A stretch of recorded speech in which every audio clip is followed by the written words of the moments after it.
দেখো আজকে আমি মিষ্টি তৈরি করেছি।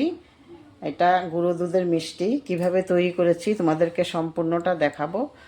আর সম্পূর্ণ ভিডিওটা দেখবে তোমরা। আর যারা ইউটিউব থেকে দেখছো, আমার চ্যানেলটা এখনও সাবস্ক্রাইব করোনি, তারা আমার চ্যানেলটা সাবস্ক্রাইব করে পাশে থাকা বেল আইকনটা অবশ্যই প্রেস করে দেবে। লাইক আর শেয়ার অবশ্যই করবে। আর যারা ফেসবুক থেকে দেখছো, তারা ফলো বাটনটা প্রেস করে আমার পাশে থাকো। আর লাইক আর শেয়ার অবশ্যই করবে। আর আমার ভিডিওটা কেমন হয়েছে অবশ্যই বলবে। চলো দেখি কি করে তৈরি করেছি, এখন তোমাদেরকে দেখাবো। নমস্কার, শিউলিস রান্নাঘরে সবাইকে স্বাগত। তো মিষ্টিটা বানানোর জন্য প্রথমে এই যে আমি গুঁড়ো দুধ নিয়ে নিয়েছি। তারপরে এটার মধ্যে দেব আমি 2 চামচ, আমাদের যে চায়ের চামচ থাকে 2 চামচ ময়দা। ময়দাটা দিলে বাইন্ডিংটা ভালো হয়। এই যে আমি বেশি দিচ্ছি না, দেখো এই যে 2 চামচ দেবো, এই চামচটা করে। এই যে হয়ে গেছে, আর দেবো না, এই 2 চামচে হয়ে যাবে। তারপরে দিয়ে দিচ্ছি একটু বেকিং পাউডার। বেকিং সোডা নয় কিন্তু, বেকিং পাউডার দিচ্ছি আমি। বেকিং পাউডারটা ওই চামচে করেই তুমি যতটুকু করো ওই হিসাব করে দেবে। আমার এই চামচটা একটু বড়, তাই এই যে 1 চামচ ভর্তি দিইনি আমি, আধা চামচ দিয়েছি। যে চামচটা একটু বড় সাইজের আছে, এই জন্য 1 চামচ দেওয়া হয়। এখন দিয়ে দেব ঘি। তুমি সাদা তেল দেবে না, সাদা তেল দিলে কিন্তু ভালো লাগে না। সাদা তেল দিলে তোমার সেন্টটা একটু অন্যরকম লাগে। ঘি দিলে সেন্টটা খুব ভালো হয়, এই জন্য আমি ঘি দিচ্ছি। এই যে এখানে 1 চামচ ঘি হয়ে যাবে।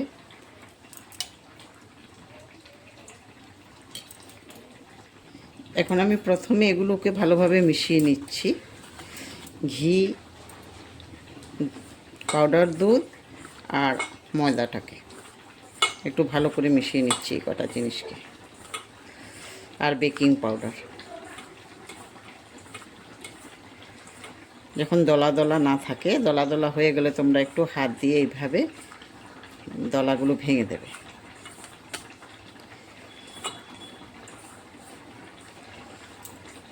হয়ে গেছে। এখন আমি আস্তে আস্তে করে জল দেব, আস্তে আস্তে জল দেব। একসাথে বেশি জল দেবে না, একসাথে বেশি জল দিলে কিন্তু পাতলা হয়ে যাবে, হবে না। এটা একটু শক্তই থাকতে হবে। যে হয়ে গেছে, আর লাগবে না। তারপরে আমি এটাকে একটু অল্প টাইম মেখে নেব, ভালো করে একটু মেখে নেব একটু টাইম ধরে। তখন সব কিছু ভালোভাবে মিশে যাবে। মেখে নেওয়ার পরে আমার মাখা হয়ে গেছে। মেখে নেওয়ার পরে আমি 10 মিনিট এটাকে ঢাকা দিয়ে রেখে দেব।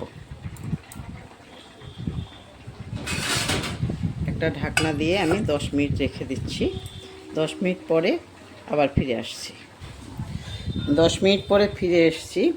এখন আমি এটার মধ্যে দেওয়ার জন্য কাঠবাদাম নিয়েছি, 6টা নিয়েছি কাঠবাদাম। আর দেব কাজু। কাজু আর কাঠবাদাম দিলে খুব টেস্টি হয়, কিন্তু বেশি দেব না। এখানে 5টা দিচ্ছি কাজু। এই যে এই কটা আমি একটু গ্রাইন্ডারে গ্রাইন্ড করে নেব। এখানে একটা ক্যারামেল তৈরি করে নেব আমি, এর জন্য একটা পাত্র বসিয়ে দিয়েছি। তার মধ্যে এখন চিনি দিয়ে দিচ্ছি।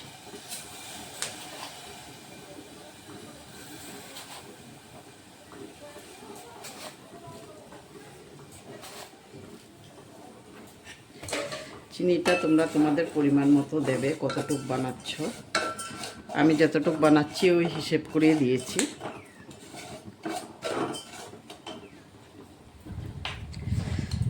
দেখবে চিনিটা যখন পুড়ে না যায় ক্যারামেল তৈরি করার সময়,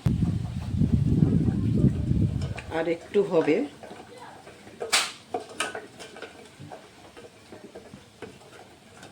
অনবরত নাড়ছি, এই জন্যই, যদি পুড়ে যায় এই জন্য।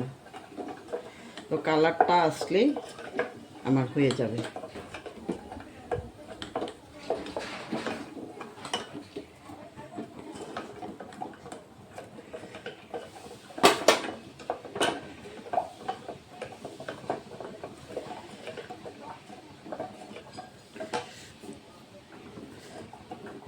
হয়ে গেছে, কালার এসে গেছে।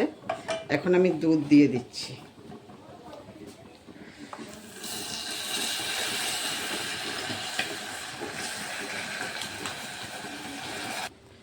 দশ মিনিট পরে ফিরে এসেছি। আমি এখন এগুলোকে ছোট ছোট বলের আকারে করে নেব। হাতে একটু তেল নিতে হবে, তেল না নিলে হাতে লেগে যায়, এই জন্য একটু তেল নিয়ে নিচ্ছি হাতের মধ্যে। আর এগুলোকে একটু বলের আকারে ছোট ছোট করে নেব।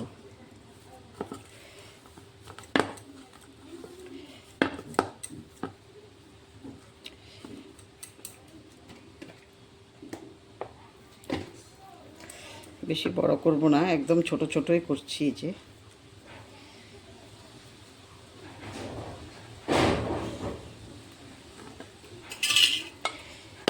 এই সাইজটাই করছি।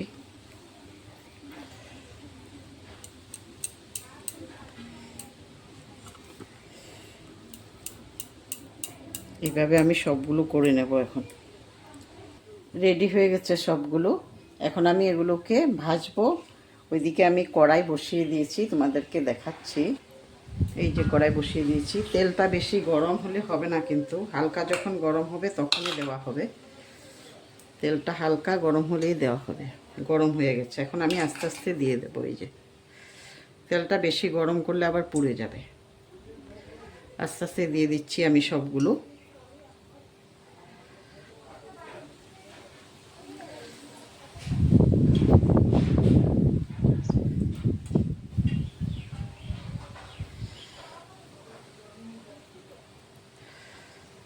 তোমরাও এইভাবে করে খেতে পারবে। ঘরে চট করে কেউ আসলে যদি কিছু না থাকে এইভাবে করা যায়।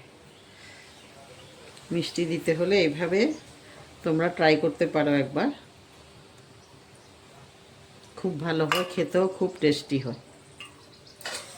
তোমরা দেখতে পারো করে একবার।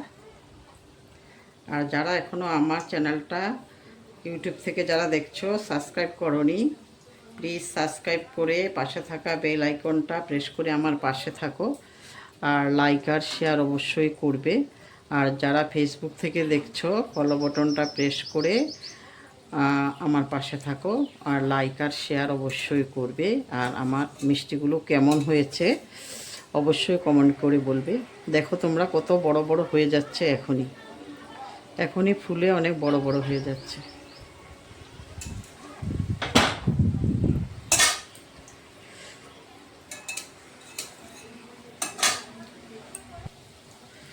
একটা সাইড হয়ে গেছে, আমি উল্টিয়ে দিয়েছি, এটা স্কিপ করে গেছে। তাড়াতাড়ি একটা সাইড হয়ে গেলে ওই সাইডটাও চট করে হয়ে যায়, বেশি টাইম লাগে না। কিন্তু দেখো ফুলে কত বড় বড় হয়ে গেছে, অনেক বড় বড় হয়ে গেছে। দেখো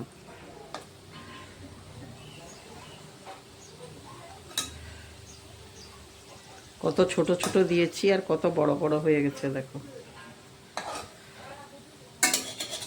আর আধা বাটি তোমার গুঁড়ো দুধ দিয়ে কতগুলো তোমার মিষ্টি হয়েছে। দেখো এখন আস্তে আস্তে করে আর একটু ভেজে নিলেই হয়ে যাবে। এর থেকে আর বেশি ভাজার দরকার নাই, হয়েই গেছে। আমি অফ করে দিতে পারবো গ্যাসের ফ্লেমটা। দুধের পাত্রটা বসিয়ে দিচ্ছি। আমি এখানে যে কাজু আর কাঠবাদামগুলো গুঁড়ো করেছিলাম ওগুলো দিয়ে দিচ্ছি এখন।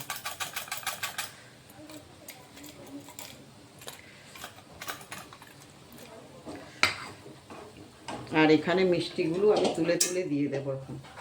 আর কিচ্ছু লাগবে না, হয়ে গেছে।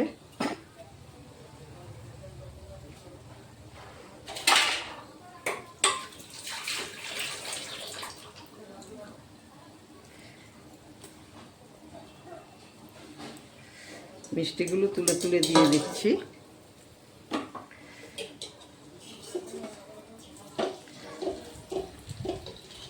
মিষ্টি তুলে দেওয়ার পরে আর গরম না করলেও হবে, দুধগুলো একটু গরমে আছে, গরম না করলেই হবে।